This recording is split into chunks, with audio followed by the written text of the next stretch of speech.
अस्सलाम वालेकुम। उम्मीद है कि आप लोग खैरियत से होंगे। आज हम अनयूजुअल पैराग्राफ स्टार्ट करें जिसके अंदर हमारे पास क्या आता है, इंट्रोडक्टरी पैराग्राफ आता है और कंक्लूडिंग पैराग्राफ आता है। तो आज के लेक्चर के अंदर हम इंट्रोडक्टरी पैराग्राफ को लिखने का तरीका सीखेंगे और नेक्स्ट लेक्चर के अंदर इंशाल्लाह हम कंक्लूडिंग पैराग्राफ को लिखने का तरीका सीखेंगे। जो हमारे पास इंट्रोडक्टरी पैराग्राफ होता है ना, इसकी लेंथ होती है 10 से 15 सेंटेंसेज, मतलब 1.5 ऑफ द पेज। ये सीएसएस के लिए ठीक है। और इसे हम क्या कहते हैं, तारुफी पैराग्राफ भी कहते हैं। इसमें कंप्लीट समरी होती है तमाम पूरे ऐसे की एक पैराग्राफ के अंदर। और इसे हम क्या कहते हैं, इसके अंदर हमारे पास क्या होता है, अटेंशन ऑफ द रीडर को ग्रैब किया जाता है। और इसके अंदर हम क्या होता है कि हम बताते हैं रीडर को इंट्रोडक्शन के अंदर कि हमारे पास जो टॉपिक है वो क्या है, उसको डिफाइन करते हैं, एक्सप्लेन करते हैं, अटेंशन ग्रैबर लगाते हैं रीडर के लिए, उसकी अटेंशन ग्रैब करते हैं और हम अपनी समराइज़ कर देते हैं। मतलब प्रेजेंट ऑफ ऑल कंटेंट, मतलब जो हमारे पास सारा कंटेंट होता है ना, उसकी हम एक समरी इधर दे देते हैं। ये हमारे पास क्या होता है, एक ये इंडिकेशन है गुड इंट्रोडक्शन की, ठीक है। उसके बाद हमारे पास क्या होता है, इसकी दो टाइप्स होती हैं इंट्रोडक्टरी पैराग्राफ को लिखने के लिए। कुछ लोग जो है ना इसको यूज़ करते हैं जनरल टू स्पेसिफिक लिखने के लिए, और जो टाइप 2 है उसमें क्या होता है, स्पेसिफिक टू जनरल।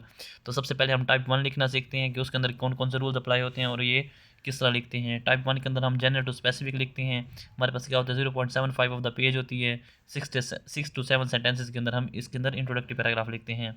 अब हमारे पास क्या होता है कि इंट्रोडक्टरी और जो कंक्लूजन होता है ना, इंट्रोडक्शन और कंक्लूजन, ये सेम लेंथ के होते हैं, ये इक्वल होते हैं, 1.5 ऑफ द पेज, ठीक है। हमारे पास जो लेंथ ऑफ बॉडी पैराग्राफ होती है वो क्या होती है, 0.75 ऑफ द पेज। अब हम इसके अंदर क्या यूज़ करते हैं, अब हम यूज़ कर रहे हैं general to specific introductory paragraph के अंदर। हम स्टार्ट करते हैं विद जनरल स्टेटमेंट, मतलब 2 से 3 सेंटेंसेस होते हैं जिसके अंदर हम हुक स्टेटमेंट और अटेंशन ग्रैबर वगैरह यूज़ करते हैं। फिर हमारे पास आती है स्पेसिफिक स्टेटमेंट, फिर हमारे पास लाइन ऑफ आर्गूमेंट आती है, और फिर हमारे पास क्या आ जाती है, थीसिस स्टेटमेंट। तो ये हमारे पास इंट्रोडक्टरी पैराग्राफ को जो है ना जनरल टू स्पेसिफिक लिखने का एक मेथड है। अब हम इसको आगे प्रैक्टिस करते हैं। अब देखें ना, हमारे पास क्या है कि हमारे पास अब एक जो है ना स्टार्टिंग पैराग्राफ या इंट्रोडक्टरी पैराग्राफ जो होता है, उसके अंदर सबसे पहले क्या होती है, जनरल स्टेटमेंट होती है। जनरल स्टेटमेंट को लोग पहले किस तरह स्टार्ट करते हैं, या दो से तीन सेंटेंसेस के अंदर स्टार्ट करते हैं। कुछ लोगों की होती है कोटेशनल अप्रोच, वो पता क्या करते हैं, पैराग्राफ को स्टार्ट करने से पहले जो है ना कोई कोटेशन पुट कर देते हैं।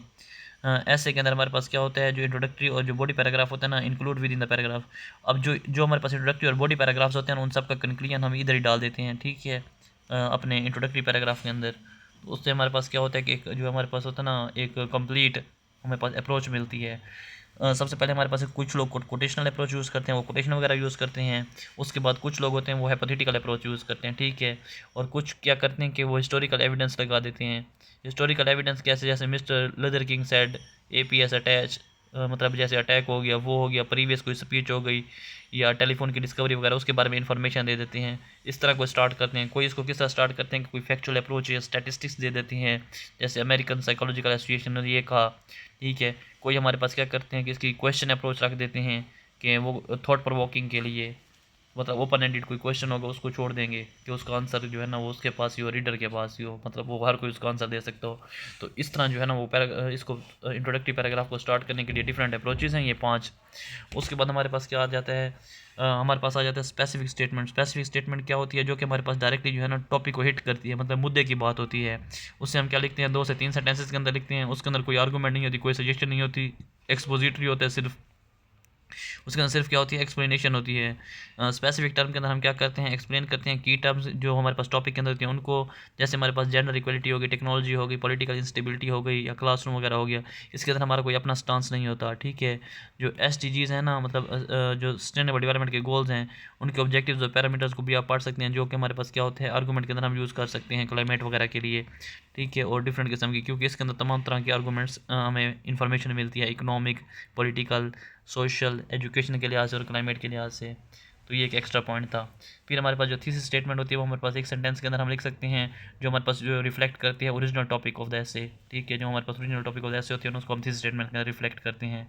फिर हमारे पास नंबर 3 पे आ जाती है लाइन ऑफ आर्गूमेंट। ये हमारे पास क्या होती है, 60 to 65% जो है ना आउटलाइन होती है, उसको लिखते हैं। ये हम क्या होती है, 5 से 8 सेंटेंसेस के अंदर रिफ्लेक्ट करते हैं पूरे जो एसे होता है हमारा उसका, ठीक है। वो हमारे पास क्या आ जाती है, लाइन ऑफ आर्गूमेंट आ जाती है। उसमें हमारे पास क्या होते हैं, मल्टीपल आइडियाज़ होते हैं जिनको हम रिफ्लेक्ट करते हैं।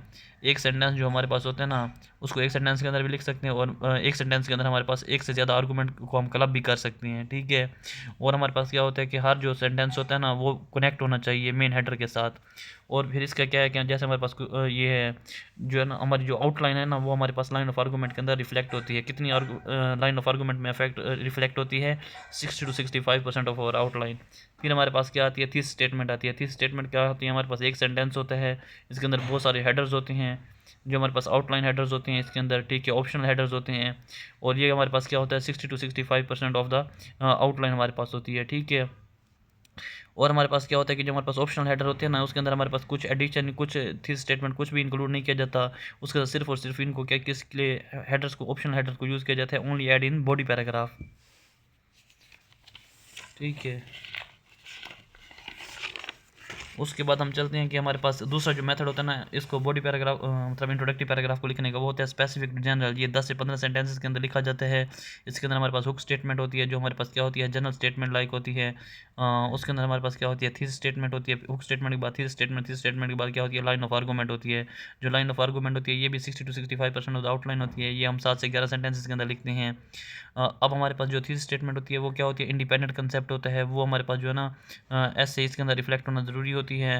और हम जो है ना हुक स्टेटमेंट अक्सर जो है ना अपनी जब आउटलाइन बनाते हैं तो तभी बना लेते हैं, फिर हम उसको इधर पेस्ट कर देते हैं पैराग्राफ राइटिंग के अंदर। फिर हमारे पास क्या होती है, इसके अंदर क्रंच पैराग्राफ या फिर हमारे पास ट्रांजिशन की रिक्वायरमेंट हो तो फिर हम क्या करते हैं कि हम जो हमारे पास की टर्म्स होती हैं उनको एक्सप्लेन कर देते हैं, और स्पेसिफिक जो हमारे पास स्टेटमेंट होती है ना उसको लाइन ऐड कर देते हैं किसी ना किसी जगह पे। फिर हमारे पास नंबर 3 पे क्या आ जाते हैं, पिलर्स ऑफ एसे। उसके अंदर हमारे पास क्या होना चाहिए, एक ऐसे के अंदर रेलिवेंस होनी चाहिए, ऑर्गेनाइजेशन होनी चाहिए और क्लैरिटी होनी चाहिए। फिर हमारे पास कंपल्सरी हेडर्स होते हैं और ऑप्शनल हेडर्स होते हैं। जो कंपल्सरी हेडर्स होते हैं ना उनको हम 90% एक्सप्लेन करते हैं, जो ऑप्शनल हेडर्स होते हैं उनको 10% लेवरेज देते हैं, ठीक है। अब जो हमारे पास क्या होता है, एक एकेडमिक ऐसे जो होता है ना उसके अंदर हमारे पास जो आउटलाइन होती है ना उसको जो है ना हम पता है एकेडमिकली बनाते हैं। जैसे कि हमारे पास 2016 से बाद वाले ऐसे हैं वो सारे कितने हैं, हमारे पास एकेडमिक ऐसेज आते हैं, तो उनकी हम आउटलाइन बना के प्रैक्टिस कर सकते हैं। स्टांस क्या होता है कि what I am going to write, कि मैं क्या लिख रहा हूँ, ये मेरा एक स्टांस है, तो ये इसको हम क्या कहते हैं, स्टांस कहते हैं। और उसके बाद हमारे पास क्या आता है, अब ये देखें यहाँ पे हम पाथवेज टू पाकिस्तान प्रॉस्पेरिटी है, तो हम इसके लिए लिख सकते हैं जनरल स्टेटमेंट वगैरह, और इसका हम क्या लिख सकते हैं, इंट्रोडक्टिव पैराग्राफ लिख सकते हैं। अब जो है ना नेक्स्ट लेक्चर के अंदर हम डिस्कस करेंगे कंक्लूडिंग पैराग्राफ, जो उसके रूल्स हैं वो। अल्लाह हाफिज़, टेक केयर ऑफ़ योरसेल्फ।